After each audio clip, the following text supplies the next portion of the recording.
কোথায়? Hello hello ভাইয়া ওইখানে হ্যালো দিলে হবে। সামনেই সস তেল শত সসের বোতল তেল শত আর একটু দাও এইটাই অনেক দিছি, রাখো। আচ্ছা দিব দাঁড়া। খাবার এই যে মাথায় দেও অপেক্ষা করো।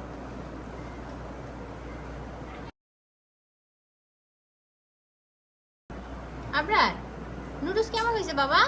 দারুণ দারুণ হয়েছে। আফিফ কেমন হয়েছে বলো, হাত দিয়ে দেখাইলেই হবে? দারুণই থ্যাংক ইউ তো দিলা না, আম্মু কষ্ট করে রান্না করো। ওয়েলকাম বাবা।